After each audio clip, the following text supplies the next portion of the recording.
Hello and welcome to the All About Pigeons podcast. I'm Phil, and Chris will be joining us in a minute. Today we have the president of the National Pigeon Association, John DeCarlo, here with us. And we're going to talk a lot about the National Pigeon Association, some of the things they got going on, and of course, some of the big shows we got coming up. So, John, thanks for coming on today and being with us. Really appreciate it. No problem. Like I said, we do got some shows that are up and coming right now. The Los Angeles Pigeon Club, I know, does a lot for the pageant of pigeons, and you guys are showing up there as well. What does it look like as far as entries? Are you guys aware of what number of entries are going to be at that show? At this point, we don't know. Entries are coming in, but I would expect it to be anywhere between 2,500 and 3,000 birds. We just had the first show out here in California, the Great Western, about 2 weeks ago. And that show was up about 400 birds over last year. So we're hoping the same holds true for the pageant and the hobby in general, actually. I think now the COVID stuff's, for the most part over. And I think that kept some people away, and, rightfully so. But I'm hoping that we're going to see a rebound this year in all the shows, actually. Yeah, and even the avian thing, that was going around and closing down that show in Texas. And that caused a lot of hiccups. I think people are really dying to get out there and participate in this again. It seems like it. It seems like there's a lot of interest. The Louisville Youngbird Show is starting on Friday, and I think their numbers are up a little bit. If it's any indication, if the first two shows are any indication, then I think we'll be in for a really good show season. So you're third generation pigeon breeder. So I'm going to assume that your father was kind of the mentor that helped you get into it. And would that be correct?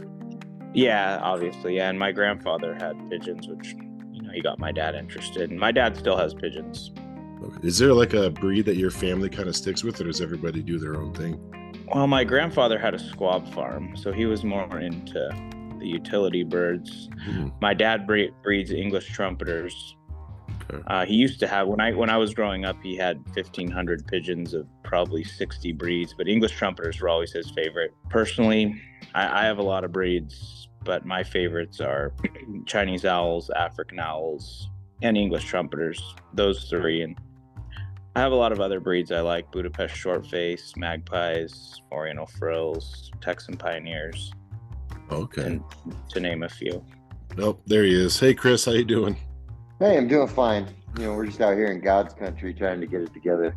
Yeah, I did tell him that you're out there in some undisclosed cave in the middle of nowhere. So Sorry I'm late. Glad to be here. John, what breed would you recommend for somebody who's just getting started out? Sort of, I guess you could say, like an easier breed to show. Well, there's quite a few. I mean, obviously, you can recommend all different breeds, but it's what a person likes. When they walk through a pigeon show, what a person gravitates to. I mean, as far as breeds to be competitive, there's no breed that's easy. Every breed has its difficulty. There's just certain breeds that are easier to raise. Chinese owls, which have been my favorite breed since I was probably 5, are relatively easy to raise. They're not easy to raise a really good one, but as far as rearing youngsters, they're, they take care of their own young well. And, they're pretty fertile. And they seem to breed true. If you have a good pair of Chinese owls, you're probably going to raise good babies. On the other hand, my other favorite breed is African owls, and they are extremely difficult. You have to hand feed most of the babies. You need to use foster parents. They have extremely short beaks. West of England's are a breed. Are fairly, I don't want to say easy to raise. Nothing's easy if you don't put work into it and you don't try. But West of England's German owls, and those are some of the breeds that you'll see a lot more of in the shows, because with feed prices and other things, if you don't have to have a lot of foster parents, it makes everything a lot easier. Okay. So German owls, Chinese owls, West of England, those are some of the really up and coming breeds where you're seeing just the numbers increase. And all three breeds are really nice breeds. English trumpeters in California are a very big breed. Some don't use foster parents, so it's not mandatory to raise them. but it helps. But they will also raise their own young, and they're very fertile. Oh, cool. They're really nice. You just placed with your African owls, didn't you, at the LAPC? I did. I was fortunate enough, or lucky enough, to win the young bird show with a white African owl. Okay. Luck favors the prepared. There you go. Well, I mean, when you're picking best in show out of 40 breeds, it's a popularity contest at that point. And if you just have one that looks good for those 10 minutes. What is your routine for getting a bird prepped to take to a show? And how early does that start? Well, with every breed, it's different. If a breed has a crest, you've got to pluck the crest a few days before the show. But really, the routine starts for us out here in January when you mate the birds up. And then you got your babies. By July or August, you can usually kind of tell what your good ones are, or your better birds, or at least your better show birds. That's when I vaccinate all my birds for PMV and adenovirus. That's also when I treat them for parasites. As they're molting or before they really start the heavy molt, they're treated for disease and parasites. That's where I start. And then, you go to fill out your entry for the show, usually a couple weeks before, kind of go through them all, see who's in feather, who's not, who you want to show. And then a week before the show is really when you have to get the birds prepared. And like I said, every breed's different. You pluck crests on some breeds, some, African owls, Budapest shortface, all the shortface breeds, you got to file their beaks, including a lot of the Homer breeds. You have to file their beaks. That usually takes place about a week before the show. I mean, like you're saying, it really does go back months before you show. You pick that bird out and you really get it prepared. So I have a question. Sure. I heard you said you vaccinate for PMV and adenovirus. Yes. Is salmonella not a worry for you? I don't vaccinate for salmonella. A lot of people do, and it's really important to do. Also, I don't know if it's climate out here. Fortunately, I haven't had an issue with salmonella. If I did, I would surely vaccinate for it. Okay. Because I vaccinate for salmonella and PMV. Yeah, it's a really, really good idea. I mean, I personally don't, but I don't recommend not doing it either. Gotcha. Well, you probably got a pretty good close flock too. Well, yeah, I do travel a lot, and so my birds do build up some immunity because I show at so many shows throughout the year. So I think that helps. Do you do anything to prep before the show? Like some guys give supplements, things like that, to boost their health before they, so they're not so susceptible to things. That's a hard word. Yeah. I don't do a whole lot before. When I get home, I try to quarantine some of the show birds if I can. Okay. For me, I probably have 2,000 pigeons, so it's tough. I have automatic waterers, so it's tough for me to flock treat. Right. It's tough for me to single things out. I mean, every day, obviously, when I feed, I look around, make sure everybody looks okay. Sure. But as far as like vitamins and stuff before a show, no, I just don't have those capabilities. But I wish I did. Yeah. I mean, I wish I did. Anyone with a reasonable amount of pigeons, unlike myself, has those capabilities, and I think it's really important. You said 2,000 pigeons is what you're working with? I probably have that many. I don't really count them. I don't want to know, but I would say that must sound amazing. Yeah, you have to ask my neighbors. That's cool. I probably got 10% of that. Well, that's enough too. You're right. What's just out of curiosity, what's the feed bill on that? I really don't add it up. Maybe I'm fortunate and I have a wholesale account with a feed company, and there you go. They're they treat me well. I go through a lot. Gotcha. And that helps too when you're purchasing a volume. We have a similar situation, not on that scale, but it does help when you're getting seed from the same folks all the time. Right, and I mean, the company I use also sponsors the National Volkman Seed Factory Winners Cup brand. Yeah. And Okay, I've used that. Yeah, they make a great breeder pellet. It's a 28% pellet that I mix in with during the breeding season with my normal mixture, 15%. It really works out well. I have anise oil added to the feed, and they get that year round. Have you done the math on that and figured out what the actual percentage is?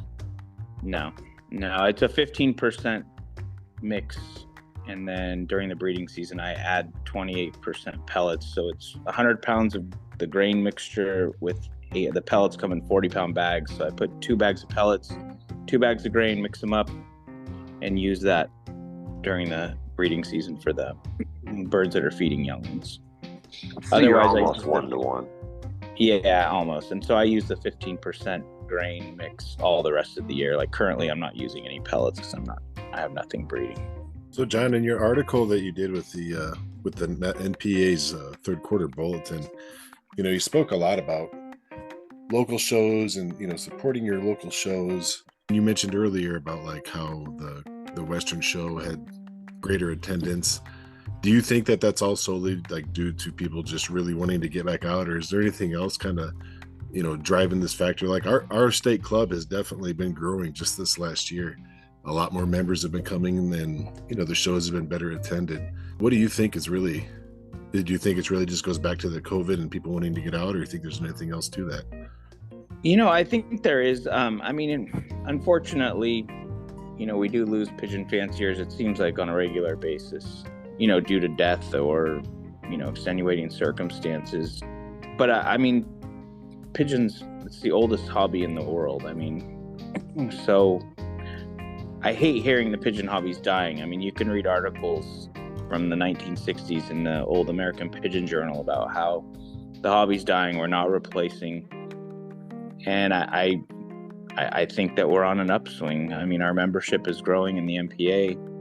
Shows are getting bigger. There's new faces. There's younger faces, at least in most areas. In some areas, obviously, that's not the case. There are, unfortunate situations where people just aren't stepping up to do the work. It is a lot of work to put on a pigeon show and, run a pigeon club. But I think the hobby's in good shape.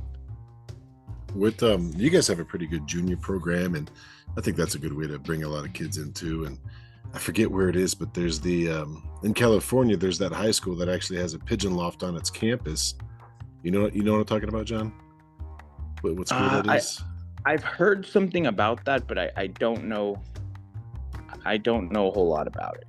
It was in this Share the Blue Sky documentary I watched, and it was in California. Some city actually has the pigeon loft on the school. And all the different things that these kids can learn from, weighing the babies, keeping records of who's breeding with who. And then they actually joined up with the race club in the area, and they participate in the races, figure out the velocity. And they've won a few races. They were actually doing pretty good. I thought that was, really interesting. All the different aspects that, these kids could be learning, and having it actually a pigeon loft built on the campus. I thought that was just really cool. I wish I could remember the name of the school and give them a shout out there, but hey, I do know there's a group from Petaluma, which is north of San Francisco, that was just at our last show, and there was about 7 or 8 young people there, and it's a museum. I wish I would have got more information, but it's a museum, and they have live exhibits. They had taken some birds home from the show that they had either purchased or were given, and that was also a real nice addition to the hobby out here. Okay, very cool. And you're cool. A board member of the National Pigeon Museum too, right? Yes. You still are? Yeah. Okay. Where is the National Pigeon Museum? That is in Edmond, Oklahoma, right outside of Oklahoma City. It's a beautiful facility. It was called the World of Wings for many years, and they never really got the museum building off the ground until I believe it was Rick Barker, Joel Kincaid, Jerry Black, a few others who were board members. I'm sorry, I didn't forget their names, and I'm remiss by not mentioning them. They sought out to finally build a museum, and Ed Pointer, who is an African owl breeder and also an NPA board member in Oklahoma City, is a contractor, and he basically gave them a deal they couldn't refuse. And they were able to build a beautiful museum. Not the next Grand National will be in Louisville, Kentucky, but the one in January of 25 will be in Oklahoma City. And I would expect a lot of people there to visit the museum. The traffic going through the museum is increasing every year. It covers all aspects. You said that's in Louisville? That's in Oklahoma City, right outside of Oklahoma City, in a town called Edmond. Okay, very cool. And it's really something that every pigeon breeder should go and see. Definitely. We've been trying to do we had some friends move not too far, probably a half hour away from there, and I was like, oh, there's my excuse. I can take the whole family out there and, go check out that museum. I mean, I really wanted to check out the war exhibit side of it. They have all the pigeons that served and stuff like that, all the stories. And that they have that. That's awesome. A really nice reenactment of the birds in the war there, and it's really a nice place. So, like I said, something everyone should go see. Definitely, I definitely go, want Phil. You can get Southwest for probably $75. Right. Yeah. I got a better idea. Let's put out a Craigslist rideshare and see how that goes. Yeah, however you can get to Oklahoma City, if you do it, I would. I'm not an axe murderer, but I carry a chainsaw. Do they still have live birds at the museum? Yes, they do. They do? Okay, cool. Yeah, breeders from around the country have donated different birds, usually one of each breed. Not a whole lot of breeds, but enough, a big enough array so that the public, can see that all pigeons aren't the ones that are sitting on the wire. Yeah, I know. That's, and every time I do bring up the National Pigeon Museum to people, they kind of, what, really? And of course, every time you start talking about different breeds, everybody always just assumes that, oh, if you're into pigeons, you just go out in the street and you're grabbing up some of these ferals, and there's so many different breeds, and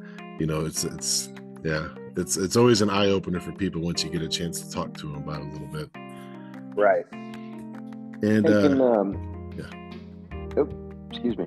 Can now I caught the reenactment of the pigeons in the war and stuff. Can you give us a little rundown on what to expect? Like, does it go through breed by breed, or how's that go? There's a lot of artwork in there. A lot of pigeon memorabilia from some of the, the well-known pigeon fanciers throughout the United States and overseas. There's obviously the aspect of the pigeons in the war, but there's so much more. There's artwork. The NPA has a room there where people who've been awarded the Master Breeder Award, Master Judge Award, different awards throughout the years, prestigious awards, their name is on display there. There's a lot of history there. I mean, there's a library where you can look at old magazines, old books for reference. Do you have any idea of the square footage of the museum? I should know this. I'm gonna guess 10 to 20,000 square feet, somewhere in there. Wow. Okay. Yeah, it's pretty big. You can see it on the Google Street View. I've looked at it there, and it's a nice looking building. It's a modern building. I mean, it's. Oh, it's great. There's going to be some stuff to look at in there.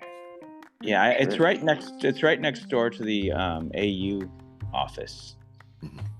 Oh, cool. I got a stray the other day, and I got a phone call. Unfortunately, I didn't return it. I'm a jerk for that. I apologize, but I will be calling her back. All right. So, John, I want to talk about the NPA new standards book that's coming out. I know that, me, Chris, I know a lot of people are waiting for this thing to hit the shelves. Is this, are you guys going to be able to bring that to the Pageant of Pigeons, or maybe in Louisville, have it up there? At the Louisville National, we're hoping to have it there. We've run into a couple snags due to the size of it. The last one was well over 300 pages. This is over 600. So wow. Finding a binder big enough was one issue, and there was some talk about having a 4-ring binder versus a 3-ring, so it's easier to turn pages.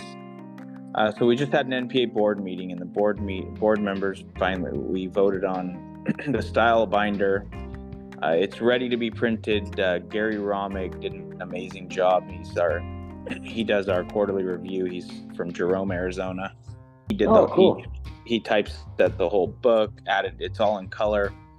Art Cardy and Roger Hansen, Brad Stuckey had a big part in it. They were on the committee of approving standards, and those guys did an immense amount of work it's been, at least 2 years. It's really a nice book. How many new breeds are going to be in this issue? Definitely over 100. Wow, 100 new Oh, ones. wow. Can you name your favorite new breed? My favorite, like new breed isn't new to our country. There's not a whole lot of New new to that? breeds. No, new to that book. Oh, new to that book. That would be pretty tough. Most of the newer breeds are rare breeds, and a lot of it is updates to old standards where clubs have updated their old standard. I mean, personally, I really like the new Chinese owl standard. Of course, that's my breed, but it's really a modern picture of the bird rather than the one we were using. And so you say a new Chinese owl standard. That's cool. Yeah, more like a revised one. Well, what you're mentioning there is something that's pretty cool. Phil and I have been talking about the American Show Racer and how it's evolved. Yeah, is for there sure. anything updated in there? I don't remember if the Show Racers got their update in, but I know if they haven't finished, they're definitely working on it. In the Purebred Pigeon magazine, there was an article about the Niagara Powder as a new breed that they were trying to get, or maybe it's already been recognized as a new breed. Is it how long of a process is it to get a new breed recognized and officially be in the book? Getting a new breed recognized is a pretty long process. First of all, obviously it's usually the crossing of 2 or 3, maybe 4 breeds, and until they breed true, so to speak, to where if you've crossed 2 breeds, you want them to start breeding true. So they have to be shown at a number of nationals, and then there's a committee that goes over them after, I believe it's 3 nationals, and that committee goes over them and decides whether or not the group does look alike. You don't want a new breed and there are 8 different shapes and sizes. They all have to when you say, sorry, I just cut you off and you were starting to answer the question I was asking. When you say breed true, you mean type, not color, correct? Yes, type or color. I mean, a new breed could be something where it's all about color, like a shield cropper. Yeah, exactly, something like that. Okay. It would all depend on what the standard is of the people or person who is doing the work creating the new breed. Well, I also wanted to give you a chance to because I'm sure that some of our listeners are non-NPA members, and the NPA support those who support you. The NPA does a lot for the pigeon hobby, especially shows actually getting out there and doing things. Is there some time here if you want to throw a pitch out to any of these listeners to join up with the NPA? Yeah, I mean the NPA, we put out a quarterly magazine, and it's all in color. It's really a nice magazine. The second quarter is all of the champions from the previous Grand National, which is really a nice piece of work that gets put out. We provide bands, provide standards, and NPA USA is our website. Our secretary, Tim Heydrich, is in Georgia. His phone number is on there also. And Tim does a great job. He's very prompt in returning calls. He has a presence at a lot of the shows throughout the country. Tim's a nice guy. I can't say enough about what Tim and his wife Joni helps him quite a bit also. I can't say enough about what they've done. He's been great. I talked to him about the book of standards, and we've developed a small list. Yeah, he's real helpful with everything we've done. The bands come out nice, good quality.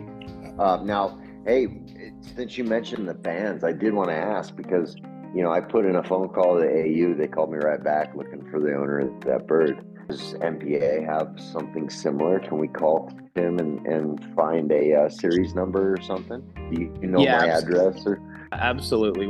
I mean, right now Tim's probably fielding 10 to 12 calls a day. I get quite a few calls. Somewhere my phone number is on the internet, and I get quite a few calls, and I refer them to Tim.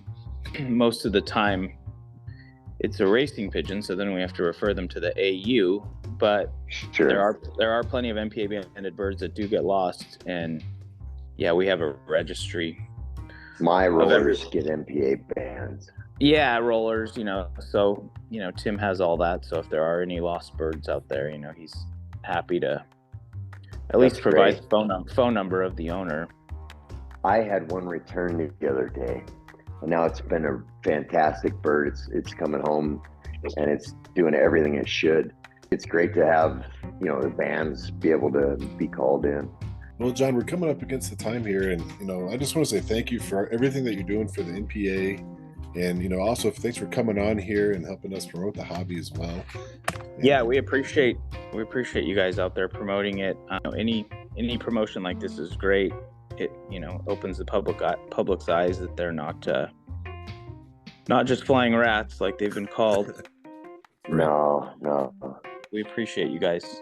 Yeah, no, we're looking forward to seeing how those shows come out too, and looking forward to the next NPA quarterly as well. Sounds good. Do you have any information on the Pageant of Pigeons? Yes, I do. So the Pageant of Pigeons will be held in Victorville, California, November 16th to 18th.